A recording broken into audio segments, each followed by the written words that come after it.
Okay, continuing from part one. In part one, I started off with doing a little commentary on some scripture, and then we went into the flooding and drought and the civil defense as far as earthquake swarms are concerned. And again, this is still in Peru. Continue on. Um, and by the way, I'm getting all of this from Extinction Protocol.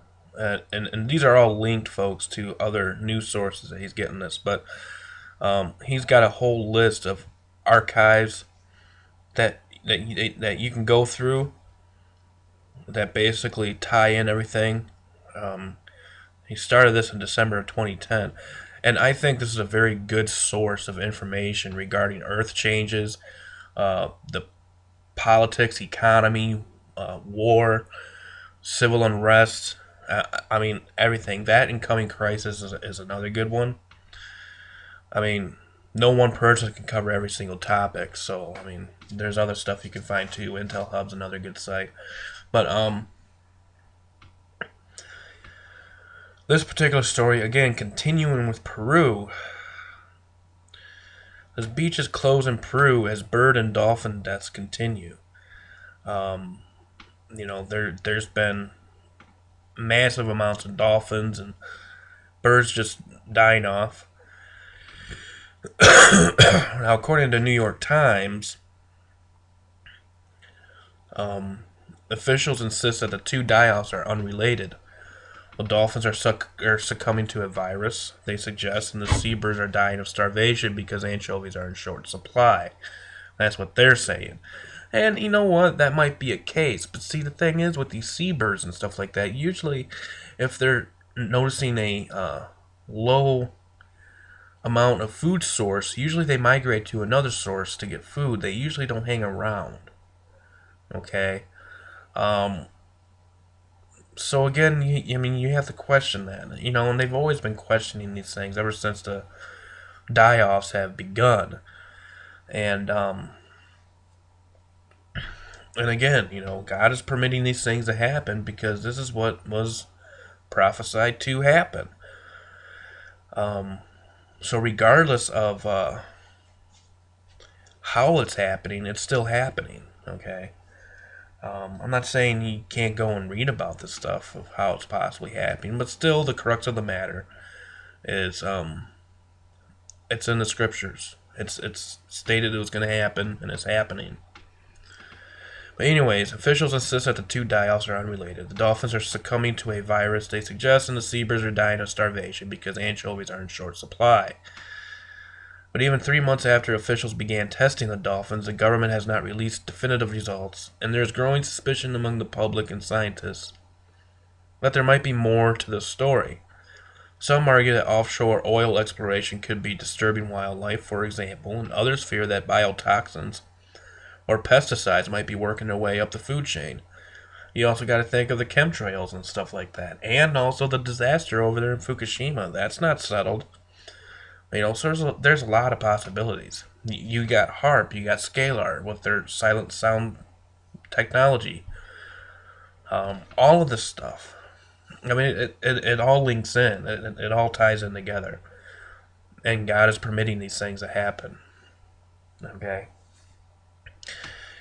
At least 877 dolphins and more than 1,500 birds, most of them brown pelicans and boobies, have died since the government began tracking the deaths in February. So this has been going on since February, folks. I mean, Peru has been getting hammered with a whole bunch of different scenarios here. The Environment Ministry said last week the dolphins, many of which appeared to have decomposed in the oceans before washing ashore, were found in the Pira Lembiaque regions not far from the border with Ecuador. The seabirds, which seem mostly to have died on shore, have been found from Lembiaque to Lima. Never in my 40 years as a fisherman have I seen anything like this, said Francisco Nicoen-Renteria, the president of the Association of Artisanal Fishermen in Puerto Eaton.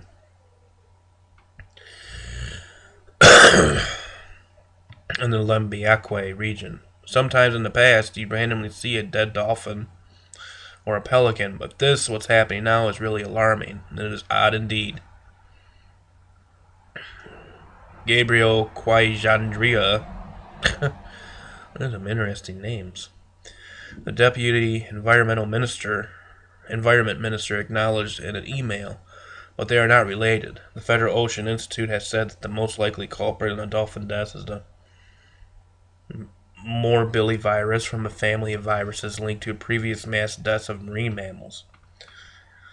Okay, well then if you want to look at that for an example, pestilence, okay, disease epidemics, and these types of things, and that also can be found in Matthew 24. For the seabirds, he wrote the most plausible hypothesis so far for the National Agriculture Health Service is that they are dying from a lack of food, mainly anchoveta, Ingralis ringens, and Peruvian anchovy, as a result of the sudden heating of coastal waters. The Environment Ministry said the dolphins' deaths had no link to fisheries, red tides, or other biotoxins, bacteria, heavy metals, or pesticides.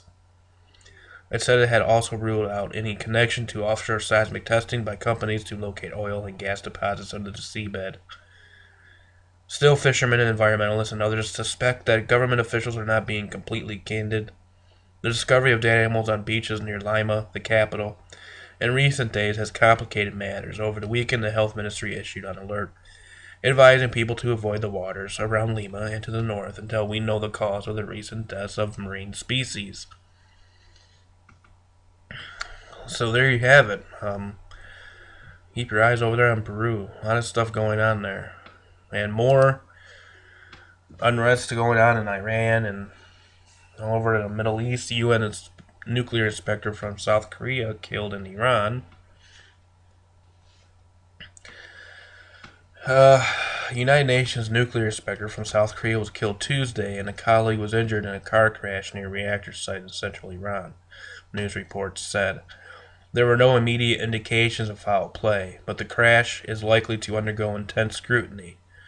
The official Islamic Republic news agency said the International Atomic Energy Agency inspector died when the car overturned around a heavy water reactor being built in Kandab, about 150 miles southwest of Tehran. Iran says the reactor, part of the Iraq complex, will be used to produce isotopes for peaceful medical and industrial uses. But the U.S. and others fear that spent fuel from the reactors could be reprocessed into plutonium for a warhead. There's the whole crazy talk again with the whole nuclear weapons thing. And that's just only going to get worse because they built that power plant. So, that's just going to escalate. I mean, the world is on the brink of war, okay? Bar none. And this stuff has been planned and thought out for years, okay? Probably since the 1800s, with the Three World War plan that Pike and Mazzini set up, okay? So this isn't, and plus this is what the Bible said, that there were going to be wars and rumors of wars. And this is a rumor of war, basically. The whole thing with the rumors of Iran with nuclear weapons, and the whole thing with Israel and Palestine and all of this stuff, it's all rumors of wars and all of these types of things. Iran denies it seeks nuclear weapons. IRNA identified the fatally injured inspector as Siok. Wow. Another news agency, ISNA, said an inspector from Slovakia was injured in the crash and taken to a hospital. I'm not going to go and read the whole thing. You can go and check this one out for yourselves. All the links that will be posted below to all these articles, including the scriptures I have provided you. And then, again, more from Iran. And this is Iran condemns security pact between Afghanistan and the U.S. Iran's foreign ministry spokesman Ramin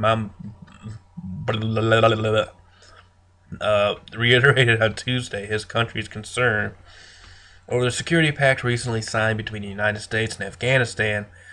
The Islamic Republic has informed the Afghani officials about its concerns over the agreement, said Mohammed Perez in his weekly press briefing. Peace, stability, and security in Afghanistan is highly important for Iran. Afghanistan's security is intertwined with the security of the whole region and Iran. Any instability or insecurity can leave its impact on the Islamic Republic, said the Iranian spokesman. We believe the presence of foreign forces, including the U.S. forces and its allies, is the root cause of insecurity and instability in the regional countries, and especially in Afghanistan. So you can see these words and these talks going on between these nations are really getting strong. And again, it's more rumors of war, said Mohammed Perez. He stressed that the regional countries can assist the establishment of security in Afghanistan. Meaning the countries over there in the Middle East. On Sunday, Mohammed Perez said that the unclear roles defined for U.S. forces and their military bases and the strategic partnership agreement between the United States and Afghanistan are major sources of concern for Iran and other regional countries. The pact cannot resolve Afghanistan's security problems. Instead, it will further destabilize the country and increase its security. So there you go. There you see the opposing side. Even though it's not opposing at all. Because they're all working for the same common agenda, which is a new world order. Mohammed Perez said, Iran believes a complete withdrawal of foreign forces and closure of their military bases is the only way to solve Afghanistan's problems and to bring peace and security to the country. No, the only way you're going to have peace is basically the false sense of peace when this man Hassan arrives on the scene.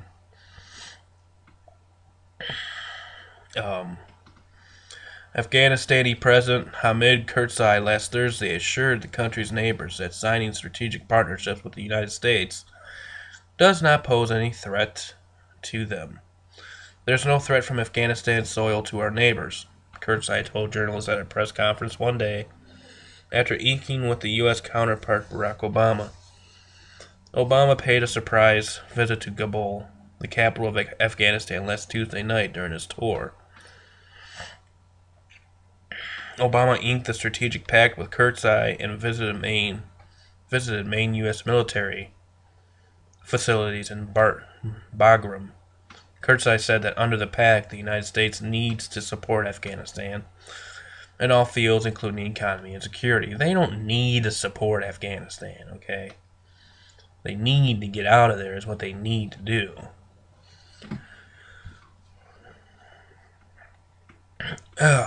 Anyway, let's see.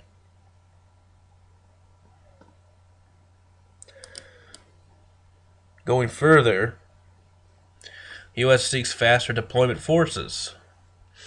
U.S. military leaders have developed new proposals to speed the deployment of elite American special operations forces to a growing number of the world's trouble spots, advancing the Obama administration's emergent approach to armed involvement abroad. If the plan is adopted, commando teams likely would become a more frequent and routine response to emerging threats around the world. Commando forces are favored for their small footprints, and they can reach trouble spots more easily than large conventional forces. Critics warn the plan could roll back needed oversight of commando teams and call the proposal a fix for a non-existent problem. See, there you go again. I mean, this whole rumors of war and everything like that. And the U.S. is going to play a huge role, I strongly believe, here in the coming months.